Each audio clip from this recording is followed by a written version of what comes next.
Hello मुलांनो, तर आजच्या या व्हिडिओमध्ये आपण बघणार आहोत क्लास 8चं इंग्लिश आणि त्यातलं चॅप्टर आहे 2.5 द हॅपी प्रिन्स.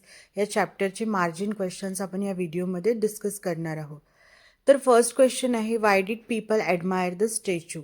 जे स्टॅच्यू होतं त्या स्टॅच्यूचे लोक प्रशंसा का करत होते? तर आन्सर आहे, people admired the statue because it was covered with gold. ते गोल्डनी कवर्ड केलं होतं. Had bright blue jewels for eyes, आणि त्या स्टॅच्यूच्या आईजमध्ये ब्ल्यू ज्वेल्स होते. And red jewels hung from its waist, आणि रेड कलरचा जो हिरा होता तो त्याच्या कमरेला लावलेला होता. म्हणून लोक त्या स्टॅच्यूची काय करत होते? तारीफ करत होते, ॲडमायर करत होते त्याला. Question number 2, what were the drops that fell on the swallow. Swallow पक्षावरती कोणाचे ड्रॉप्स पडले होते किंवा कोणाचे अश्रू पडले होते, पाण्याचे थेंब पडले होते? तर बघा, the drops that fell on the swallow were the tears of the happy prince. तर ते जे ड्रॉप्स होते, ते पाण्याचं थेंब होतं, ते काय होतं? ते हॅपी प्रिन्सचे अश्रू होते. When did the happy prince realise his suffering people. Happy प्रिन्सला केव्हा रिअलाइज झालं की त्याचे जे लोक आहेत, त्याची जी जनता आहे, हे काय करत आहे? सफर करत आहे, त्यांना त्रास होत आहे. आन्सर बघा, the happy prince realise the suffering of his people after he died and was placed high up on a tall column from where he could see all the ugliness and unhappiness of his city.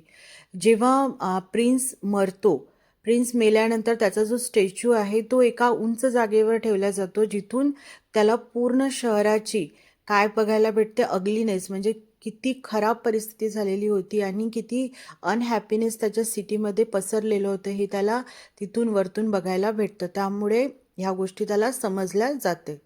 आता बघा, question number 4 आहे, what was the first gift from the happy prince. Happy प्रिन्सकडून पहिला gift काय होता? The first gift from the happy prince was the great red jewel from his waist. त्याच्या वेस्टमध्ये, त्याच्या कमरेला असलेला जो रेड कलरचा ज्वेल होता, तो जो होता तो त्याचा तो फर्स्ट गिफ्ट होता जो त्यांनी लोकांना दिलेला होता.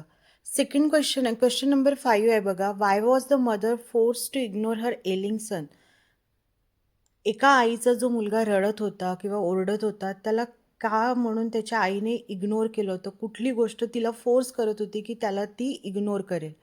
बघा, the mother was force to ignore her ailing son because she was extremely poor, exhausted. ती गरीब होती, ती थकलेली होती. And busy sewing a dress for ones of the queen's ladies for a dance in the palace in order to earn a living. ती जगण्यासाठी, पैसे कमवण्यासाठी म्हणून ती ड्रेस शिवत होती. कुणाचे?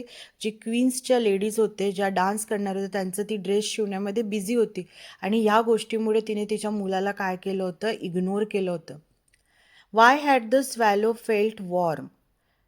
बघा, जो स्वॅलो बर्ड होता त्याला कुठल्या गोष्टीमुळे वॉर्म मिळाली होती? कुठल्या गोष्टीमुळे? बघा, the swallow felt warm because he had done a good deed by helping the poor boy. कारण ज्या सिटीमध्ये तो थांबलेला होता तिथे सगळीकडे थंड होतं वातावरण, पण तरीही त्याला वॉर्मथ मिळत होती, त्याला गरमाहट मिळत होती. आणि ते कशामुळे? कारण त्याने केलेल्या चांगल्या कामामुळे. Question number 7, what surprise the clever man. बघा, कुठली गोष्ट क्लेवर मॅनला सरप्राईज म्हणजे आश्चर्याची वाटली? A clever man saw the swallow bathing in the river in the winter and said that is very unusual. That kind of bird here in a winter must write that down. This behaviour of the bird in winter surprised him. Swallow bird म्हणजे त्या काइंडचे जे birds असतात ते normally winter सीझनमध्ये त्या सिटीमध्ये दिसून येत नाही. पण हा जो स्वॅलो बर्ड होता तो काय करत होता? तिथल्या रिव्हरमध्ये थंडीत आंघोळ करत होता, आणि हे बघून त्या माणसाला सरप्राईज तो झाला. Why was the writer unable to complete his story. Why was the writer unable to complete his story. कशामुळे जो रायटर होता त्याने त्याची स्टोरी कंप्लीट केली नव्हती? The writer was unable to complete his story because he was very cold, weak and hungry with no fire in his room. तो एकतर थंडीमुळे वीक झालेला होता, त्याला भूक लागलेली होती, आणि त्याच्या रूममध्ये उष्णता मिळवण्यासाठी, वॉर्मथ मिळवण्यासाठी त्याच्या रूममध्ये फायरसुद्धा नव्हतं. त्यामुळे त्याने त्याची जी स्टोरी होती ते इनकम्प्लीटच ठेवलेली होती. What did the writer conclude when he saw the blue jewel. रायटरनी काय कन्क्लूड केलं जेव्हा त्याला ब्ल्यू ज्वेल दिसला? When the writer saw the beautiful blue jewel lying on the dead flowers, he cried happily, someone likes my story. जेव्हा त्या रायटरला तो blue jewel core म्हणजे सुकून गेलेले जे फुलं असतात त्याच्यावरती दिसला तेव्हा तो जोरात रडला आनंदाने आणि someone likes my stories, this is a gift from someone who has read my books. आणि तो स्वतःशीच बोलला की माझ्या स्टोरीज कुणाला तरी आवडल्या असतील आणि त्याच्याचकडून मला हा काय मिळालेला आहे, गिफ्ट मिळालेला आहे, ज्याने कोणी माझ्या स्टोरीज वाचलेल्या आहे. Now I can finish writing this stories. मी आत्ता ही स्टोरी काय करू शकते, लिहून पूर्ण करू शकतो. नेक्स्ट क्वेश्चन आहे, why did the swallow wish to go to Egypt? स्वॅलोला इजिप्तला काय जायचं होतं? स्वॅलो जो पक्षी होता त्याला इजिप्त या देशात का जायचं होतं? तर बघा, the swallow wish to go to Egypt because the sun was warm, the trees were green and his friends were waiting for him there. Next question आहे, why did the swallow refuse to take off the other I?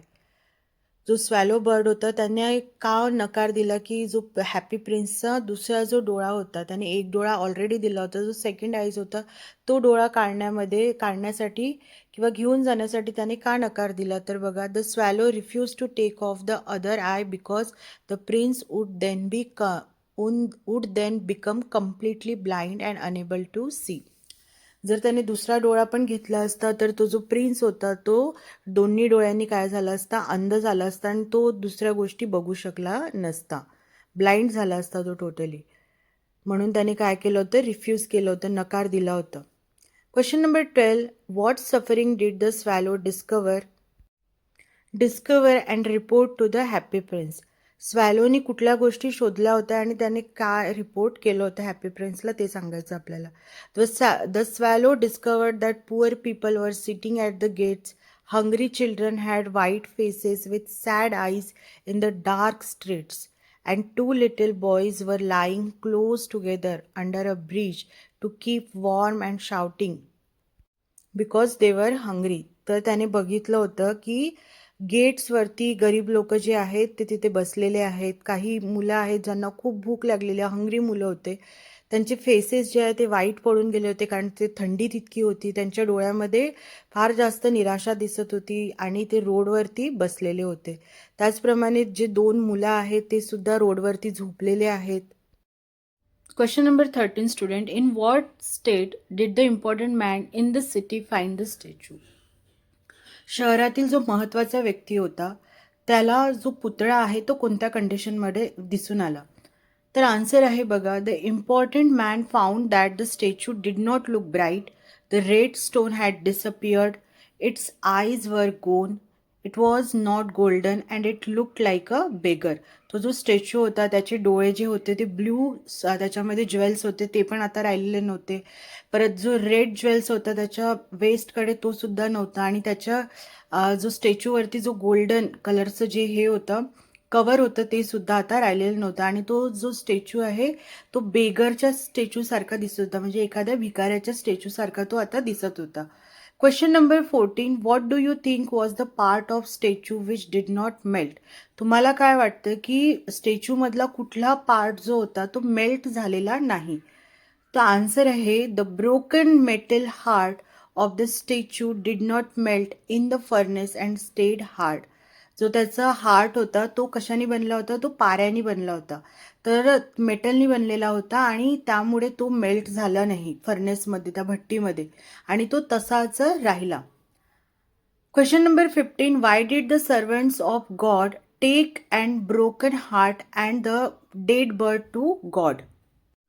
So या क्वेश्चनचं meaning आहे मुलांनो की जे देवाचे servants होते, गॉडचे servants, त्यांनी जो ब्रोकन हार्ट होता आणि जो मेलेला पक्षी होता स्वॅलो, त्यांना देवाजवळ का घेऊन गेलेत ते? तर आन्सर आहे, the servants of God took the broken heart and the dead bird to God because God considered them the 2 best things in the city.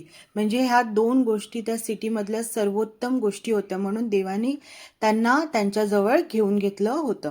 So मुलांनो, हे होते हॅपी प्रिन्स या चॅप्टरचे मार्जिन क्वेश्चन्स. आय होप तुम्हाला समजलं असेल तर व्हिडिओला like करा, शेअर करा, सबस्क्राईब करा. चॅनलवर जर नवीन असणार तर थँक्यू फॉर वॉचिंग.